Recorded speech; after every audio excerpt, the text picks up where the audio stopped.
तो नक्सलवादी मूवमेंट जब आगे बढ़ रहे थे, मेरा जन्म भी उसी समय पे हुआ था और मेरी फैमिली उसके साथ, मेरी भाई बहन बहुत ऑर्गेनिकली इन्वॉल्व था। तो मैंने बचपन से वो देखता रहा। जिस समय पे हम शरद चंद्र चट्टोपाध्याय या रविंद्रनाथ टैगोर पढ़ते थे, बंकिम चटर्जी पढ़ते थे, मुंशी प्रेमचंद पढ़ते थे, उस समय पे हम कार्ल मार्क्स, एंगल्स, लेनिन को भी पढ़ते थे, क्योंकि ये हमारी एक रेगुलर की प्रैक्टिस था। उसके बाद ये मूवमेंट ज़्यादा दिन नॉर्थ बंगाल में टिके नहीं, वो कोलकाता आ गए, मतलब साउथ बंगाल में आ गए। और मैं भी क्लास 7th के बाद कलकत्ता आ गया था। तो मूवमेंट का बंगाल दौर की जो आखिरी समय था, उस समय को भी हमने देखा। क्लास 10 क्रॉस करने के बाद जब क्लास 10 का एग्ज़ाम दिया, उसकी मतलब एग्ज़ाम ख़त्म हुआ था मेरा मार्च में, मैं 11th क्लास में भर्ती हुआ था। उस समय पे ग्रेट प्रेसिडेंसी किलिंग हुआ था। प्रेसिडेंसी कॉलेज जो कोलकाता में है, एक दिन सुबह उठ के दिखा जाता है कि 11 डेड बॉडी टांगे हुए हैं प्रेसिडेंसी कॉलेज की स्टूडेंट्स की। तो आज भी मैं आंख बंद करता हूँ तो दृश्य देखने को मिलता है। हालांकि वो उस समय पे मेरी ज्ञान तो था, लेकिन कोई पॉलिटिकल अलाइनमेंट था नहीं। और उसी समय पे भोपाल में गैस ट्रेजिडी हुई थी। तो हम लोग एक किताब चलाते, मंथली मैगजीन चलाते थे, जिसका नाम था उत्सव मानुष, मतलब human being in the origin. So हम लोग कुसंस्कार, superstition, I mean obscurantist thoughts, इसके खिलाफ मूवमेंट करते थे, किताबें निकालते थे। तो हम लोग डिसाइड किए कि हम वॉलंटियर करने जाएंगे भोपाल। तो हम लोग 10-12 उसी ऑर्गेनाइजेशन से पहुंच गए। मैं सबसे छोटा था उस समय पे, और मेरा हाइट भी छोटा है, तो सही में मैं बहुत छोटा था उस समय पे, मतलब 360 डिग्री छोटा था मैं। तो वहाँ पे जाने के बाद ऐसे सिचुएशन था, मतलब मैंने मेरे हाथों पे कम से कम 50-60 लोगों को मरते हुए देखा, और ऐसे छोटे छोटे बच्चे को मरते हुए देखा, महिलाएं के मरते हुए देखा, जिसको पानी तक भी मिलने के वो नहीं मिलता था। बहुत दर्दनाक दिन था। मतलब मुझे अभी भी याद है, उस समय पे हमने शायद 7-8 रात सोए नहीं। 3 दिन 4 दिन बाद कुछ खाने को मिलता था। और उसके बाद एक समय पे लगा कि मैं यहाँ से और वापस नहीं जा पाऊँगा, मैं भी इन लोगों की तरह मर जाऊँगा यहाँ पे। लेकिन 15-16 दिन बाद जो हमारे सीनियर्स थे, वो लोग मुझे भेज दिया था। तो आप समझ सकते हैं, ये बोलने के पीछे लॉजिक ये था कि नक्सलवादी मूवमेंट जो इस देश की नींव को हिला दिया था, और वो आज भी हिले हुए है।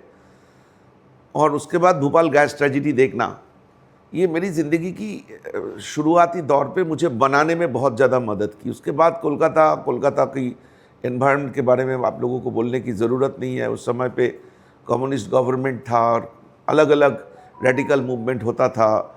वहाँ पे जूट मिल हुआ करता था, कपड़े की मिल हुआ करता था, वो सारे एक एक करके मिल बंद हो रहा था। और वो मिल की जो लेबर्स थे, उनकी मूवमेंट चालू होता था, मतलब शुरू हो गया था। बड़ी बुरे हाल से बंगाल चल रहा था। लेकिन उस समय पे इमरजेंसी के बाद एक सेंट्रल और वेस्ट बंगाल गवर्नमेंट की तालमेल में नक्सलाइट्स को मारने के लिए एक सीआरपीएफ की एक खतरनाक मूवमेंट चले। उस समय पे सारे बंगाली इंटेलिजेंसिया ज़्यादातर बंगाल छोड़ के चले गए थे। आज अगर सिलिकॉन वैली में जितने बड़े बड़े कंपनियों को हेड्स देखेंगे, सब आइदर बंगाल से होगा, या तो बिहार से होगा, या तो उड़ीसा से होगा, साउथ से थोड़ा बहुत होगा। ये सब उस समय की ब्रेन ड्रेन है, जो बंगाल छोड़ के प्रेसिडेंसी कॉलेज, जादवपुर यूनिवर्सिटी जो वर्स्ट अफेक्टेड था, उस जगह से सब चले गए थे। ये भी देखा मैंने। तो मेरे दिमाग में ये आ गया था कि मुझे बहुत कुछ बोलना है, ये सारे कहानियाँ बताना है। तो मेरे पास सबसे पहले जो मेरे दिमाग में स्ट्राइक किया वो है, मुझे फिल्म बनानी है। और फिल्म बनाने के लिए जितनी ऊर्जा की ज़रूरत था, वो सारी ऊर्जा तो मिल ही गया था, आप लोगों को समझ में आ गया। क्योंकि मैं इसके बाद कुछ लेक्चर दूंगा आप लोगों को। मैं तो पहले मेरी एक्सपीरियंस आपको बता रहा हूँ, उसके बाद लेक्चर दूंगा। और जब एक्सपीरियंस सुन रहे, लेक्चर भी सुनेंगे आप लोग।